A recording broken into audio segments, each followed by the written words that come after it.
After a long journey, the Geelong family finally found one, deep enough to carry their weight. There's plenty of food in the river. After the little ones are full, you can go straight down. Enter the marine ecosystem at that time. Geelong Gate living in North Africa about 114 million years ago to 93.5 million years ago at Bay, Jisan Roman period. It's not the desert it is today. It's about one person by multiple, huge delta system of large rivers. Under the load of river buoyancy, huge and cumbersome Spinosaurus. You can easily follow the direction of the river. It's going downstream.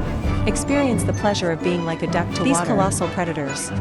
I don't care at all about the solid one that is about to eat. Pterosaur. When the last Geelong left his sight, he can have the fish safely to himself. Geelong's 1.75 meter high north sail is a huge deterrent.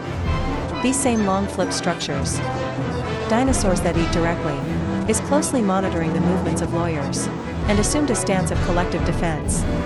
However, their demonstrations, completely ignored by the Geelong family. The downpour at this time caused the water level of the river to skyrocket. Fast-moving rivers and high water levels. Exactly what adult Geelong expected.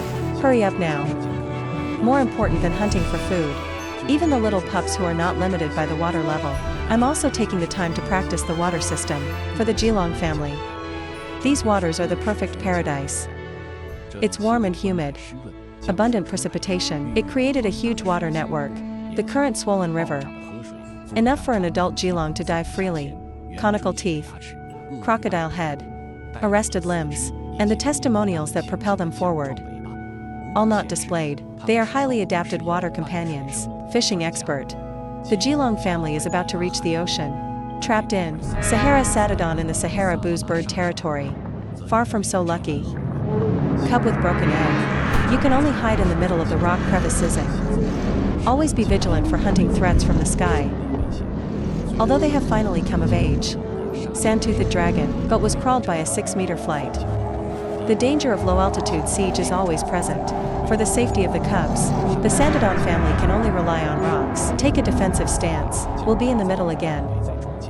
This air-ground standoff. Let the adult Sabodon be powerless for the time being.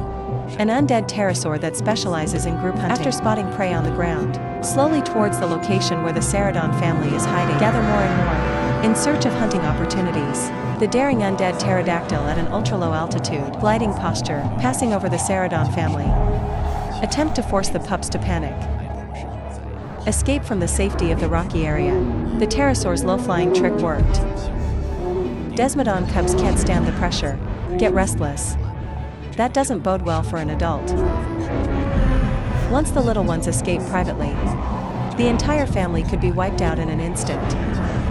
Destroyed in the territory of the undead pterosaur, the burden of bloodline survival, ultimately forcing these bodies to be 12.8 meters long. The 6.2-ton behemoth made the ultimate decision. Only take the initiative to attack, the best defense in a desperate situation.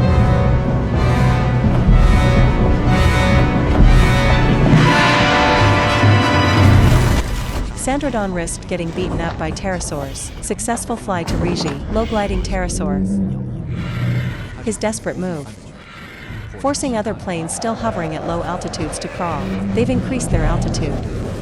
So, for the young on the ground, create a safe, an altitude temporarily protected from aerial threats, as the young migrate. As long as there is the courage, pterosaur, the undead bird that lowered its gliding height, it will be launched into the air by the sand-toothed dragon.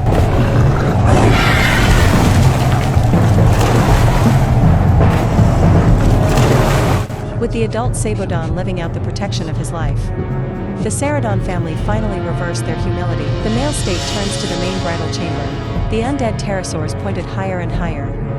Watch them down the river. Evacuate to the distant forest. These little pups. As long as you can run smoothly into the dense forest, it means they got rid of species that are currently threatening their lives.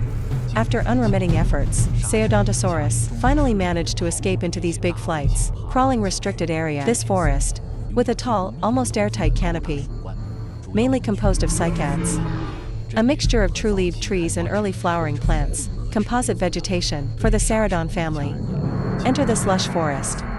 It means that it has temporarily entered a state of invincibility as the top predator on land. Here is not only for them, provides excellent cover and ambush range. It also provides abundant prey resources. Absolute plants form insulation, moss and first covered with damp ground. These plants support many small and medium-sized plants. Learn about animals, especially dinosaur cubs. They were easy prey for the sand-toothed dragon. Spinosaurus. Escape into the depths of the jungle as desired. I can finally praise peace. Gala's ballet with elegant scenes. Backslone. Using his little head. Harvest the tender branches and leaves that rise above the vegetation. The undead bird in the sky is quietly searching. Rueli's eyes scan the earth. Look for any signs of weakness. This tropical delta is vast and flowing. Huge rivers nourish the lush vegetation along their banks. The towering fold of the Geelong family. Wake up on the water in the distance. They're swimming down the river, about to enter the vast estuary. Ridgeback that walks in water, propulsion by powerful tail flags, and turned by the hind limbs of the spectrum, heading towards the sea through trials and tribulations. Pterodactyl. Follow along with the help of the strong wind. Compact pterosaur. Resting on his back. On this ancient sailing ship that can do itself. These two flying crawls with Geelong have a common destination. It was a forest-dwelling sand-toothed dinosaur with its young. Broke into the territory of the solid African valley god pterosaur, despite the strong protests of the pterosaurs. But for this top lawyer, these warnings are insignificant. They're just passing by, going to find a foothold elsewhere. On this path near the river, terrestrial Sandrodon. Ultimately, it will be with the bell, the last encounter of the marching Geelong group. These little flying creatures, continuously observing the distance of the sand-toothed dragon. As soon as they come up, immediately climb to the top of the tree. However, the huge sand-toothed dragon, there is no solid foundation for these African pterosaur as a hunting target, because they were caught in time. The energy harvested is far from enough to go all the way. Energy expended during hunting. So in this forest of abundant food, the hurried adult Sabodon, they don't even look at them. Follow the young cubs of the adult Sabodon all the way. They are curious about everything in their new environment. They were attracted by the northern sail of the river dragon, running non-stop on the shore to follow. Although it is a predator vehicle of the same domain, but the opportunity for these two behemoths to meet, mostly confined to land and water borders, or seasonal changes cause species to expand, period of migration. But not all juvenile sand-toothed dinosaurs are interested in Geelong. The attention of one of them is lost to the solidity of the tree. The African pterosaur has attracted, while the other young dragons run towards the river. Stop and watch Geelong in the water. Their prize. Nature caught the attention of Geelong Hanaka, but the adult Gillen is totally dismissive. These experienced hunters can easily identify potential threats. What is a game worth pursuing? By adult Geelong, blind-eyed Sabodon cubs. You can only stand on the riverbank, watched him go downstream with the little pterosaur. However, those who are just like them, never seen a large land grazer, Eater's baby Geelong, suddenly emerged from the water. I thought it was a 3-on-3 situation, but Geelong is one of the largest horned dinosaurs, the most capable child rearing. They certainly can't let the young. In Geelong they are threatened. The little sandpaper dragon that has never seen the world. There is no need for an adult Geelong to appear at this moment. They have no intention of backing down. This move aroused the aggressive desire of adult Geelong. He's not ready yet. It was bitten by the juvenile sand-toothed dragon and went up the river. The appearance of adult sand-toothed dinosaurs just balanced the current residents. But when a second adult appeared, the gap in strength is biased towards Geelong. Fortunately, the bite force of these two dinosaurs is equivalent at first. You can't give it to each other with your mouth, cause fatal injury. In this, can't hit any damage at all. Dicerodon on land obviously have a big advantage.